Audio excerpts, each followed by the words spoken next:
Hello, I think live video is starting. You are now live, yes. Cool. So, okie dokie, I'll just wait for some people to say hi and come online. We're a little bit early than the start time. Yes, I can see 4 viewers. Cool. And cool. Everything looks good. I've got a little drink here. I'll take a sip.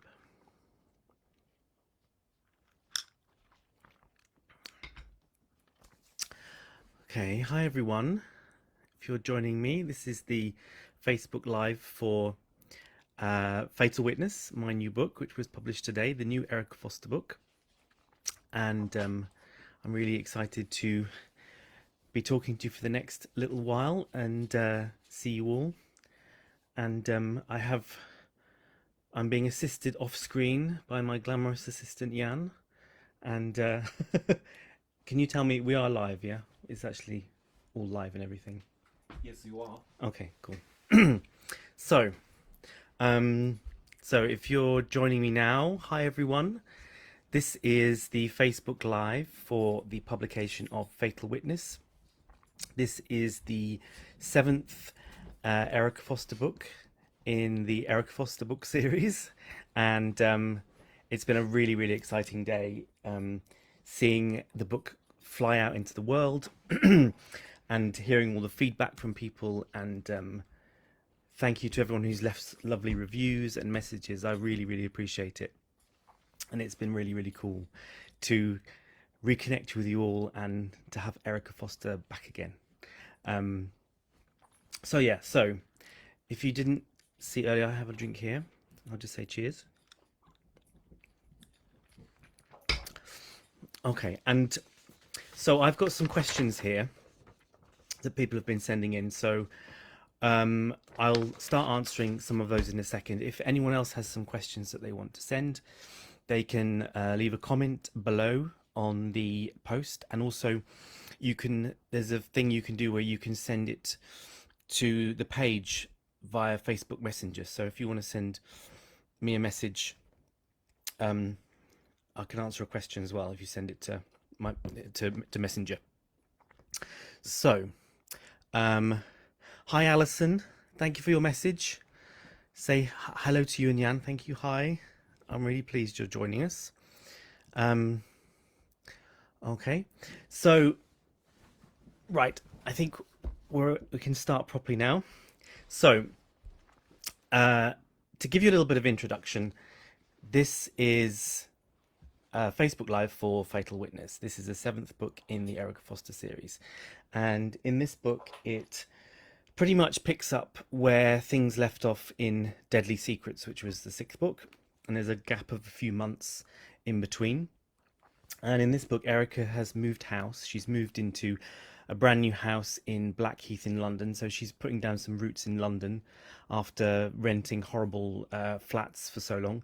And Erika's just moving into her flat, or moved into her house, and she goes to get some fish and chips to eat.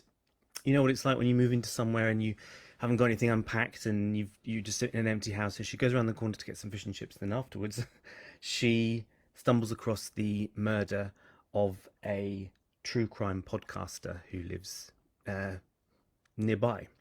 And that is the start of a very twisty turny case where things aren't quite as they seem, and there's lots of red herrings, and it's a mystery as to who the murder is right until the end. So this is another whodunit, Erika Foster.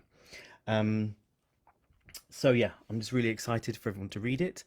It is out now in paperback and hardback, also as audiobook. We've got the amazing Jan Kramer. She's narrating the audiobook. She's narrated the whole series, and obviously, of course, it's available as an ebook as well. So I think I'll get started with answering some questions. Let me just double check. I've got some printed off already. Okay, so thanks to everyone who sent a question. And this first question is from Kelly in Northern Ireland, and she asks, will there be another 4-year gap until the next Erika Foster book? The short answer is no. There won't be another 4-year gap. I'm already planning the 8th Erika Foster, which I'm very excited about, which will be coming out next year. So, yes, I'm very, very excited about that. So no, there won't be another long wait for next Erika Foster. I think the reason that there was a gap is because I wrote the first 6 in very quick succession, and I loved writing them so fast, and it was incredible. But I just felt like I was chasing my tail in the end, and I Erika Foster's a series that I do want to write for a long, long time, and I do want to write lots and lots more books in the series. So I kind of thought I would give myself a little bit of a break, and I wanted to try something else, which I did with the Kate Marshall series that I started writing. And but yeah, I'm coming back to Erika Foster now, and there should be lots more books to come. Okay, thank you, Kelly. The next question is, what inspired you to write Fatal Witness? And this is from Paul. Hi, Paul. What inspired me to write Fatal Witness? Well, what happened is I've always wanted to write a book about what happened to Erika Foster's husband, Mark. And so when I knew I was coming back to writing the Erika Foster series after quite a few years away, I initially was going to write that book first, but that's something that I sort of wanted. Well, I wanted to write a book that would kind of ease people back into the series, and also, after such a long time, if there was anyone new who wanted to start the series, they could start with book 7, because I know that I love reading crime series, and if a crime series is really long, sometimes you think, oh my god, there's like so many books and I don't know where to start, and can I start in the middle? So I wanted to write a book that was a bit more accessible to someone who was new, and also obviously a book for all the fans of the series so far. So I thought that I would write, instead of delving into the backstory, I would first of all write another standalone case. And so this one is all about a true crime podcaster. And in the last couple of years, I've really got into listening to true crime podcasts. And obviously there's so many out there. Some of them are better than others, but there's so many really good ones. And I always think that when you're a true crime podcaster and you have such a big platform, is there ever a point where you fear for your own life? Because I know that very often a true crime podcast, if it delves into an investigation deeply and finds new evidence, sometimes the police will reopen the case, or the new evidence will come to light and make the police look at the whole thing again and maybe come to a different conclusion. And so that was my starting point with the story, and I think the podcast that got me into the true crime podcast that really got me into it was West Cork, which was on is on Audible, and this Fatal Witness is nothing to do with that. It's set in London, but there's just something about true crime podcasts that are so creepy, where it sort of straddles the line between fiction and fact. And I thought that was something that was really interesting to explore. So that's what first inspired me. And then I began to think about the kind of person that might become a true crime podcaster. And obviously there's journalists do it, and people who work in the police or who work in forensics. And what I like to do always is to sort of dig into my background. So I was an actor, first of all, and I think if I'd been an actor now, because I was an actor I stopped acting in 2006, kind of before all social media, and obviously there was social media, but it wasn't so much as it is now, and podcasts hadn't taken off. and audiobooks hadn't taken off. And I kind of thought, if I was an actor now, I would love to be recording my own audio, recording audiobooks for people, narrating them, and then that got me thinking about the other things you can do if you've got a home studio and podcasting. So that's sort of where it came from. And so don't want to give too much away, but the woman, the first victim of in Fatal Witness, she's actually an actress who has turned her hand to being a true crime podcaster. So as well as the true crime aspect of it, there is also the whole thing of her past of being an actor and all the kind of people she came into contact with, and the case is actually concerned with the drama school that she went to, and what Vicky, the true crime podcaster, discovers is that the drama school that she went to, in the student halls, there was a lot of incidences where someone tried to break into the student halls, and then a few times someone did break into the student halls and assaulted young women who were staying in the halls. And so that's where it all came from. And then it sort of, don't want to give anything else away, but it all kind of snowballed from there. So and it's all set in the old stomping ground where I lived when I was an actor, which is around Forest Hill in London, in South London, and New Cross, Brockley, all that kind of area. And yeah, so it's something that I see really, really clearly in my mind. So that was the inspiration for Fatal Witness. So if you hear barking there, that's my doggies, and there we go. And there's we've had to turn all the TVs off, all the radio, because we normally have the TV and radio on probably all the time, and then when there's complete silence, they start to listen to all kinds of things outside, because we live in the countryside. So if you hear dogs barking, it's ours. Okay, so let me just check. I've got a message here that's come through from Zdenka Martinkova, and Zdenka asks, "Hi Robert, when will Fatal Witness be published in the Czech language?" So I actually had another question on here from Carolina, asking the same thing, but when would the book be in Slovakia? So it should be published in, well, it will be published in Czech and Slovak, probably October, November time, I think. There's not an exact date, but it's already in process, and there's everything's happening. So yes, it will be published in Czech and Slovak before the end of the year. And also, just to say as well, that the Dutch edition of Fatal Witness will be published in September, and the Portuguese edition has been published today. So it's been published the same day as Fatal Witness, which is really, really cool. So yeah, thank you for your question. So Carolina, I will tick that one off for you as well. Okay, the next question is to do with the Fatal Witness cover, and it's Edith in Barry Island, and she would like to know, is the woman on the Fatal Witness cover a real person? And the answer is yes, she is. The cover designer, this is done by a guy called Henry Stedman, who's a really fantastic cover designer. He designed all the Erika Foster covers, and he also designs all of the Dutch covers for the Kate Marshall series as well. And he's done tons and tons of amazing covers for all kinds of incredible authors.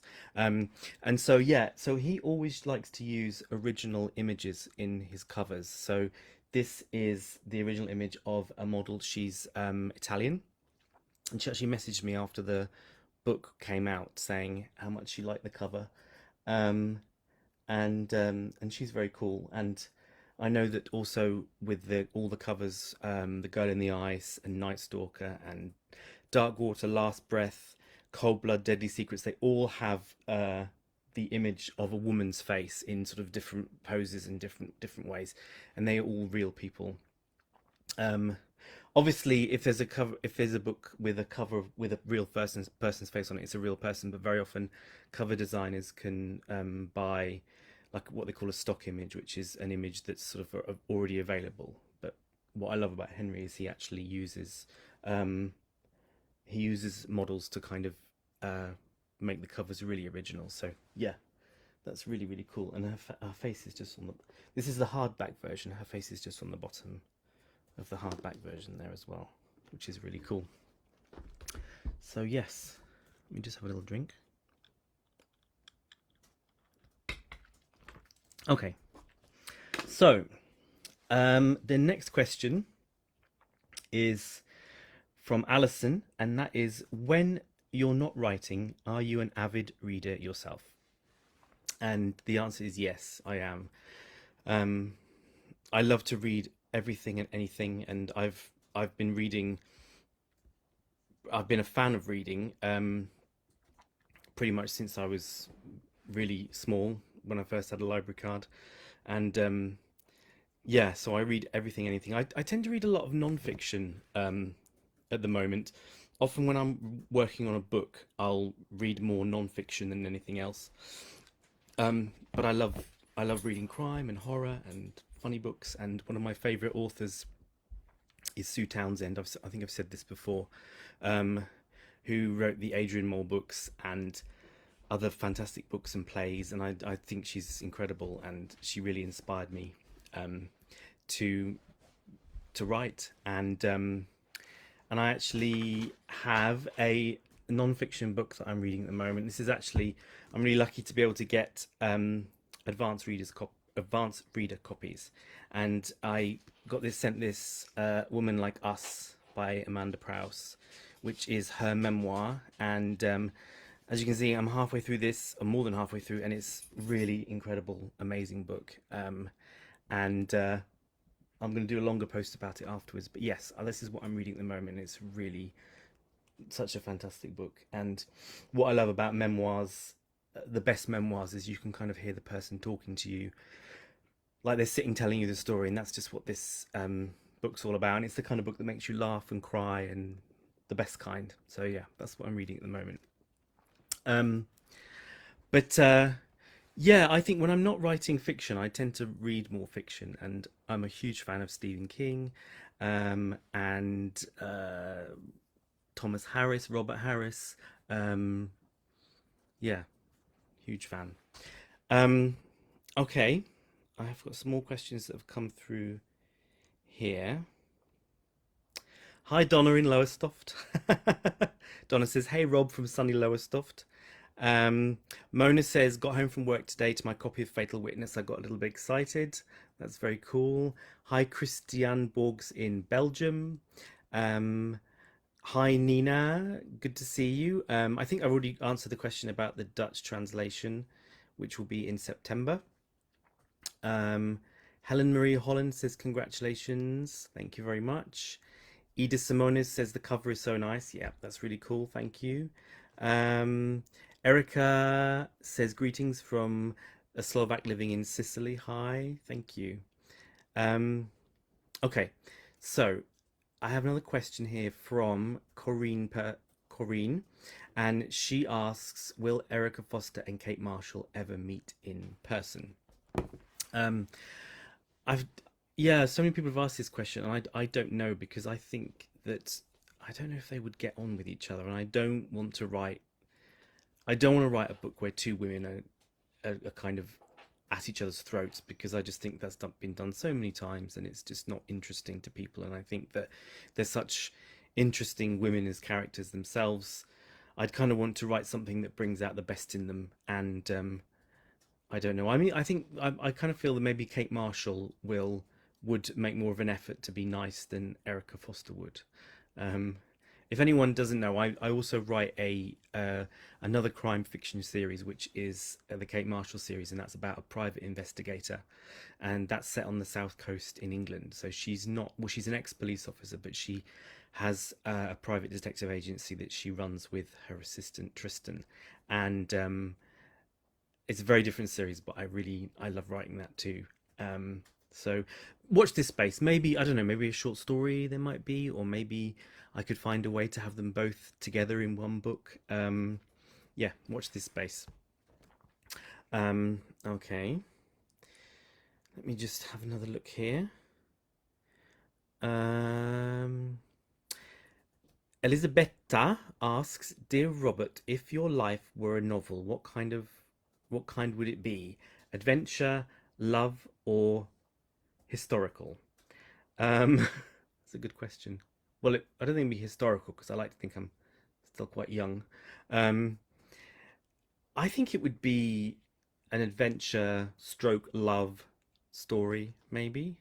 I think I've been very lucky to have quite an adventurous life so far, and I've lived in lots of different places and experienced lots of different things, done lots of crazy different jobs, had some tough times and some fun times. So yeah, I think it would be more adventure.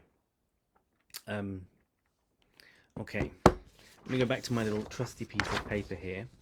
Um, okay,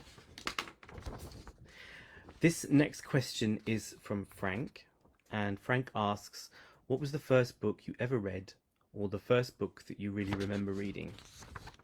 Um, well, I think there's two. The first book I ever remember reading was The Wishing Chair by Enid Blyton.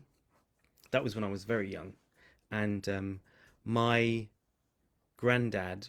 I grew up in on the east coast of England, quite near a place called Bungay, which is where Clay's is, and they print quite a lot of books that are in the English language and published in Britain at Clay's. And he was he was a lorry driver, and he used to do deliveries for all sorts of places. And one of the places that he did deliveries for was Clay's.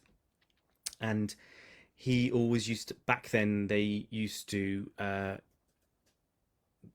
always give him the lorry with all the books that were, they had some tiny mistake in them, like a tiny thing. They used to reject them.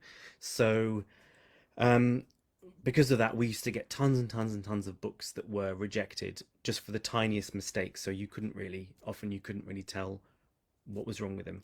And I remember there must have been a run on the Enid Blytons or something. There was mistakes in them, and we had like every single Enid Blyton there ever was published. And I don't remember many of them, but I remember The Wishing Chair as being the one that I read, and really remembered reading and really enjoyed reading. And so that was that. And then I think later when I still read a lot, and I remember at school when I was about 13, we had to read and study Wuthering Heights in English class. Um, and I was at the kind of rebellious stage where I didn't really want to work at school, and so we did that thing in school. I don't know if any other people did this, where you'd have to all sit around, like thirty students would sit around, and we all had a copy of the book, and then you know each person would have to read a page of it. And it was just sort of quite torturous, um, to have to listen to sort of everyone different reading it, and everyone sort of read it in the same disinterested voice. um, and the book was Wuthering Heights. Did I say that? The book was Wuthering Heights by Emily Bronte. So yeah, we read it the first time, and I just can't stand it, and I hate it. And then we had to do it in our end of year exam, which was the in England the GCSE exams. And so I had to read it again, and I just have this really vivid memory of, um, it was one of those days when I had to. It was a weekend, and I think the exam was on the Monday, or we had to do the work on the Monday, and my mum, my dad, and my sister all went out because I had to stay at home to do work, and I had to read Wuthering Heights, and I just remember sitting in the living room and just being totally transported by the book. And I'd never had that feeling before from a book, and it was just really incredible. And it just uh, got me into reading, made me love reading. Being caught up in characters, and yes, I've got such a vivid memory of reading Wuthering Heights, and then I listened to it, I think last year on an audiobook, which was narrated by Patricia Routledge, who I don't know if probably people in Britain and America will know. Patricia Routledge is an amazing actress, and she played Hyacinth Bouquet in the sitcom, which I love, Keeping Up Appearances. but she does the most incredible reading of Wuthering Heights. It's like 17 or 18 hours, and yeah, and I listened to that last year, and that was again really, really incredible. So that was what first really got me into reading in a big way, in beyond Enid Blyton. Obviously, nothing wrong with Enid Blyton, but that was sort of children's books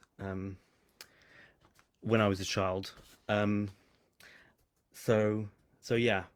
Um, okay, let me just check the comments here. Um,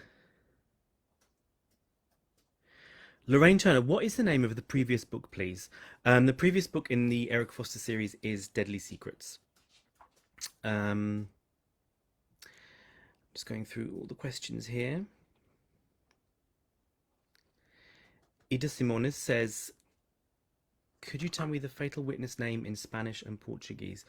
It's not published in Spanish yet, and I've forgotten the name of the title in Portuguese, but it is published by Alma dos Livros.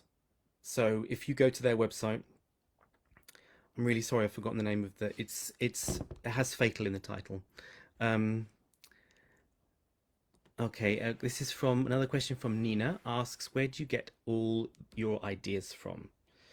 Um, well, ideas come from everywhere and anywhere, and I always say this, like I can be it can be like reading a magazine or overhearing a conversation or um, people watching. I love to people watch, and often that can really inspire me to write something. It can be a little snatch of a conversation, or it can be even just observing people in a restaurant. Or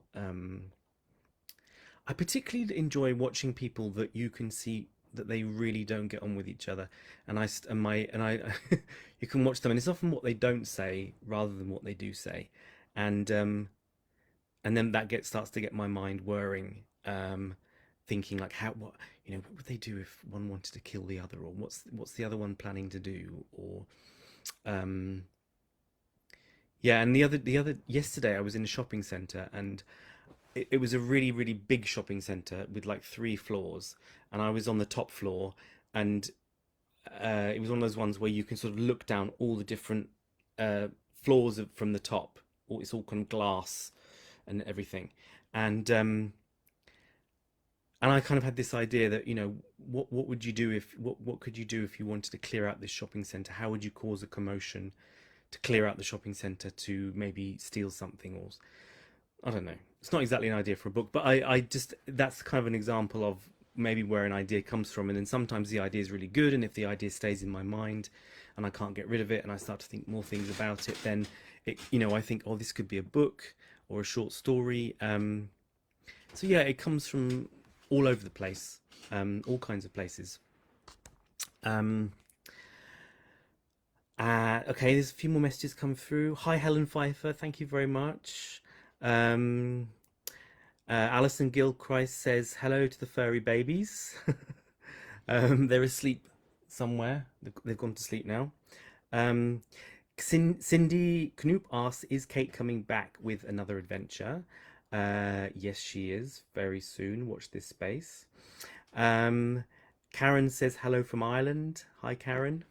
Um, and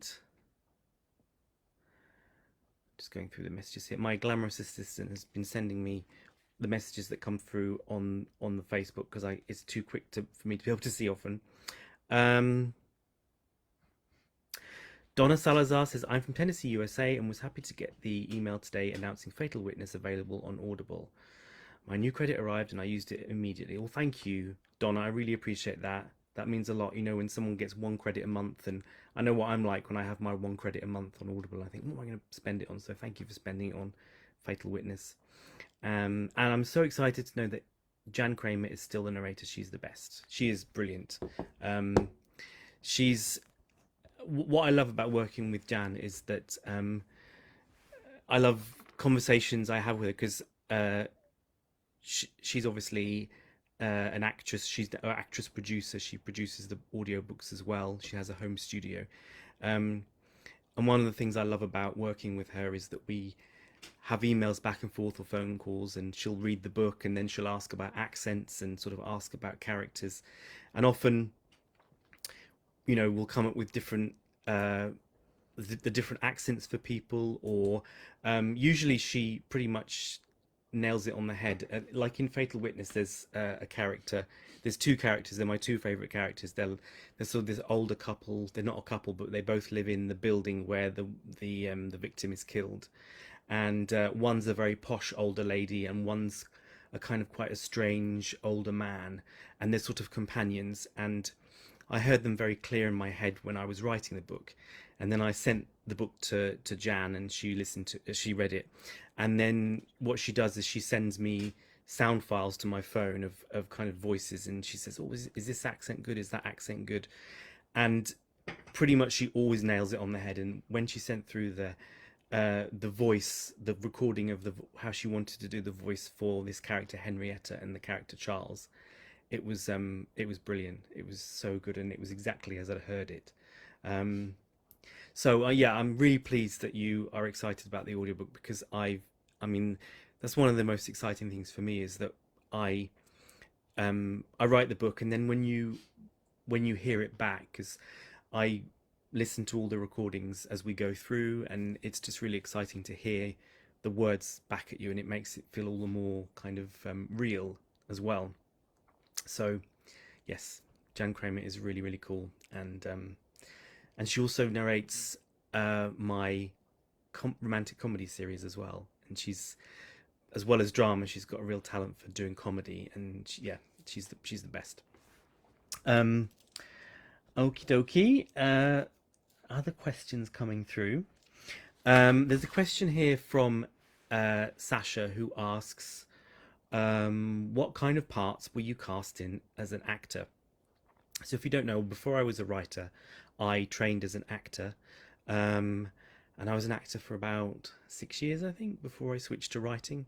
And I wasn't I wasn't a successful actor in the sense that I was on television or in anything really sort of uh, well known, but I did quite a lot of stuff that I was very proud of. Like I did Shakespeare tours, and I did theatre and things like that. So what was I cast as? I was kind of cast as, one player was cast as an evil boy band member, um, and then in a Shakespeare play I was cast as the clown, which was fun. And then one of the things I used to love doing was panto, and a lot of people look down on panto. I don't know if you don't live in Britain. I don't know if you know about panto, but it's a Christmas show that goes on every year, and it's sort of full of tradition, and it's a lot of the sort of fairy stories, and like Cinderella, Sleeping Beauty, Peter Pan, all those kind of things, um, and I got cast in uh, Peter Pan as Captain Hook when I was still quite young. I was only about 23, 24, and I loved doing that. And I was Captain Hook in Maidstone Theatre, which was really really cool. And then often when if they like you in a panto, they'll kind of get you back again. And I did it again in Worthing um, in Sussex, not Kent. So yes, that was one of my favorite things to do, because there's a lot of improvisation, and I think especially in panto, it's lovely to. I loved it when the kids used to boo and hiss, and to be the villain is really really cool. So yeah, that was one of my favorite jobs. And then sort of my last acting job was when I switched over to being a writer, and I and I did it was when I was doing comedy shows, and I wrote a play about a magician, a Croatian magician, which I did at the Edinburgh Festival. And that experience of being the writer as well as the actor, and I kind of realized that I enjoyed writing a lot more. So that was when I crossed over to being a writer. But yeah, I was cast as a Croatian magician as well. So I was a Croatian magician, I was Captain Hook, I was an evil boy band member, I was a clown. Um, yeah, so it was a bit of a mixed bag. And then I used to go for loads and loads and loads of advert commercial castings, which I hated, and I never used to get any of them. And I think I went for every single Lynx commercial, the Lynx deodorant, and every single mouthwash commercial, like soft drink commercial, all that kind of stuff. And they never saw me as being someone who could advertise that. But there we go. Um, but yeah, that's the kind of stuff that I used to do when I was an actor. Um, okay, next question. Hang on, let me just have a drink. The next question is from Joseph. Did you ever feel like you wanted to give up writing? And yeah, I did. There was a couple of times where it came really, really close, and I always feel like fate sort of intervened. Um, there was a time when I really, really vividly remember it's sort of the last time before I was lucky enough be to be published and publish my books. Was we were living in America when about 11 years ago, and at the end of the time we were living there, we had to come back to Europe. We couldn't afford to be there anymore, and I remember I was applying for jobs in um, Slovakia where we came back to live, and I'd also done a TEFL teaching course for teaching English language, and I was kind of thinking, okay, I'm going to give up now, and I'm going to either I think I was applying for jobs in insurance, and I was thinking I'd do that, or I'd do English teaching as a foreign language, and then it was strange because I was kind of relieved when I'd made the decision, and then when we arrived back in Europe, I kind of backtracked and sort of thought, well, I'll have one more crack at it, and then that was the one that kind of worked out. So yeah, there was times that I wanted to give up, but I think the thing with writing is that I know I would have always done it even if I would never been published, because I think if you really, really want to be a writer, you just write anyway, and it doesn't matter if you're published or not. Obviously, that's a huge thing because you want people to read your work and you want people to enjoy your work, and you write for it to be read. But there was just something in me, like a compulsion, that I always knew I would write, whether or not it was for books or for plays, or I mean, one of the things, my first ever book was is a romantic comedy called The Not So Secret Emails of Coco Pinchard, and it's all about a character who writes emails. Her life falls apart, and she writes emails to her friends at the time when it's all falling apart. So that's kind of it in a nutshell.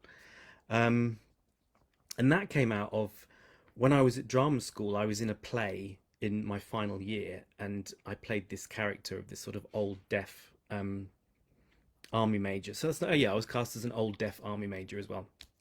And he had a really loud voice, and he had a wife called Coco who was equally deaf, and they just used to shout at each other, and they were kind of doddery, and she was called Coco Pinchard and he was called Major Pinchard. And then I had so much fun in that play, and it was such a ridiculous character that I remember at the end of the year I just started writing to my friends at drama school. When we left, I would just send them emails, pretending to be Major Pinchard, just the stupidest emails, just like writing in his voice, and just to make them laugh. And I think that's what I mean about always wanting to write, is that it didn't really matter what the end result was. I just loved writing. And so when I came to write my first book, I sort of had all those emails in the back of my mind that I'd written, and I tried to make that work as a book. And then it didn't really work because he was sort of an elderly British army major in his 80s who'd fought in the Boer War, or I can't remember which war it was. Um, and it just didn't quite fit the mold of a romantic comedy. So then my husband Jan said, "Well, why don't you switch it and make Coco the younger one? Make Coco the sort of the voice of the book." And then it all changed completely. And so really, the only thing that's remained is the name Coco Pincher, which I loved.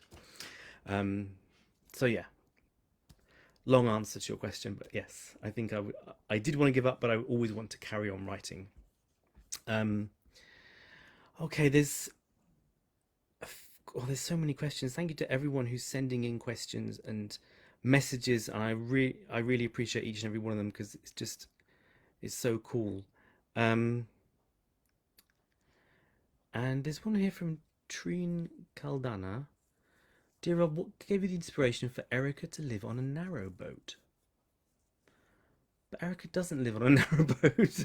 So maybe that's a different book you're thinking about. But yeah, maybe that's a different author. I don't know. No, Coco doesn't live on a narrow boat. Does Coco live? Coco doesn't live on a narrow boat. No. Um, but thank you, Trine. Check out Coco Pinchard, and you'll see she doesn't live on a narrow boat. Um, Hi, Carolina in Brazil. Thank you. Hi, Diana in Poland. Hi, Gillian. Hi, Sam from Belgium. Hi, Paolo in Italy. Um, there's lots of questions about Italy and Spain, about when Fatal Witness is going to come out, and it will come out. In Italy, you're up to book 5 at the moment, and I know that book 6 is in the works. In Spain, you're up to book 5. Book 5 has just been published in Spain, and book 6 is in the works in Spain as well. So yes, they're all going to be coming out. They'll just be a little bit later. Um, Thank you. Hi, Stephanie. Stefania in Italy. Did you attend a kind of creative writing school in the UK? That's a good question. Um, no, I didn't. I feel like I got a great education from writing a lot. I did study English and drama at school and at university, and I also read lots of so many books about writing, and I also just wrote a lot before I wrote my first book. I mentioned earlier that we lived in America, and while we were there, I wrote so many what they call spec scripts, which is where you take an existing TV show, or you can write something new, and you write like what they call speculative script of an episode. And one of the things I did when we lived there is that I tried writing episodes of all of the different TV shows that were on TV at the time, because often you might not be able to use it, obviously, because it's someone else's ideas and characters. But what you can do is you can send those spec scripts to producers, and they can get an idea of how you write. And also, for me, it was a really good exercise to for writing, to write different things. Like, I don't know if you remember the show Nurse Jackie. I loved that show. I wrote spec scripts for Nurse Jackie, and I wrote spec scripts for other TV shows as well, and some original TV show things that, looking back at them now, they weren't the most amazing thing in the world, but it was a really good learning experience to do that. So no, I didn't do a creative writing course as such. I did study. I mean, when I studied creative writing, it was very much uh, you know, write something, and that was it. There wasn't. It didn't sort of break down all the sort of different acts and all that stuff. Something I still don't understand really. If you were to ask me to explain it, I don't kind of understand it. But I know now to look at a story, and I know what works and I know what doesn't work, and I kind of know how to put a story together. So I don't know if that answers your question. Okay, there's time for a couple more. Hello from Scotland, Gillian. Hi, Charlie. Glad you're enjoying the book. Um, this is a question from Lee in uh, Wakefield, West Yorkshire. Do you ever see the books being adapted for TV in the future? And who would you have play Erica if you had the choice? Um, yeah, I've been asked this question so many times. Well, it's twice now. It's almost like been so close to being made into a TV show, the Erika Foster series. First time, all was going well, and then the producer wanted to change Erica to be Polish, and obviously nothing wrong with a Polish character, but the whole idea of the Erika Foster series is that she's a Slovak, and she has a very uh, Slovak way of looking at things, and I really wanted to write a Slovak police character, and so that was kind of the sticking point, that they wanted to change her character so much, and then the second time, it didn't work out either, because of things being wanted to change and for various other reasons.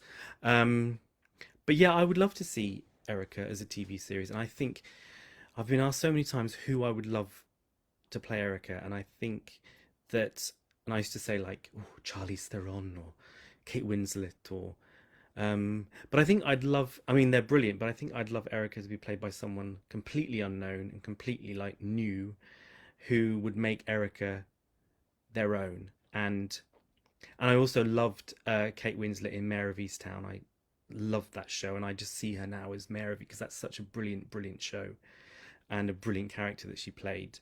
Um, There's me talking like Kate Winslet's going to play Erika Foster, but no, I kind of, you know what I mean. It's sort of like I kind of see her as being someone played by an actor who is not well known, like a newbie. So yeah. Um, Okie dokie. Any more questions here? Hi in the Czech Republic, Teresa. Hi, Gick in Belgium, I think. Um, Edith Simone says, "Are you drinking, mate?" I am. I haven't drunk much of it though.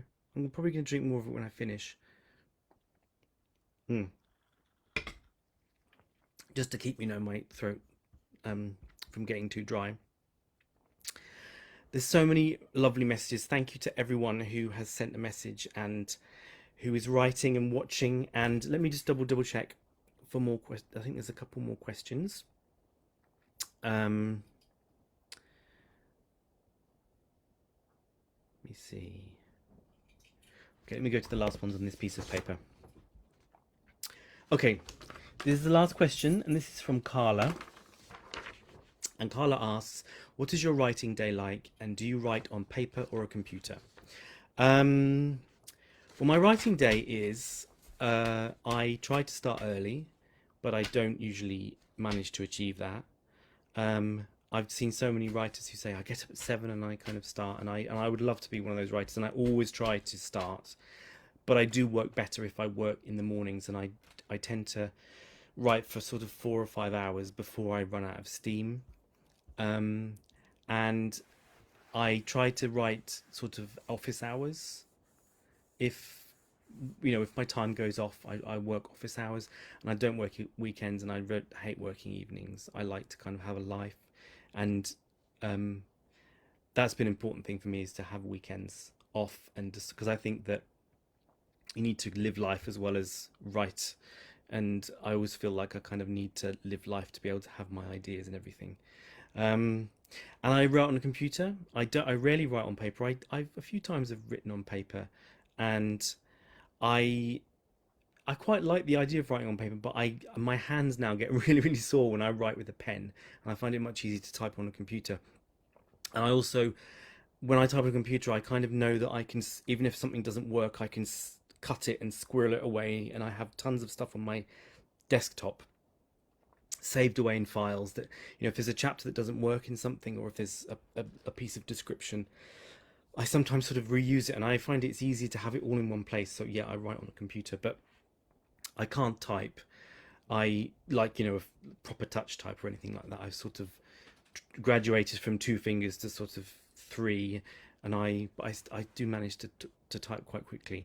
And I did try to do the whole dictation thing, which the dictation software is amazing, but I just can't, for some reason. That I have to kind of have the idea in my brain, and then it takes, by the time it's gone to my fingers, I've sort of edited it in a way, and it's much easier to write like that. And I find it really hard just to kind of to dictate, and also feel like a bit of an idiot as well, sort of talking out loud to myself. And I also worry that the neighbours might hear and think I'm a bit of a freak, because I'm sort of, some of the stuff I write about is a bit murders and everything. So yes, write on a computer. But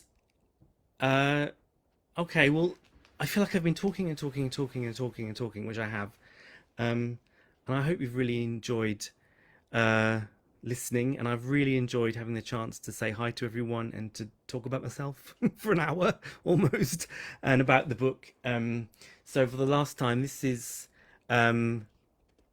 Fatal Witness, which is out now in the English language, in paperback, hardback, ebook, and audiobook. It's available now everywhere. The book is also available today in Portugal, which I'm really excited about. I don't have a copy of the book yet, but I'll be sharing stuff on social media very soon. And I just wanted to say as well that I'll be posting tomorrow.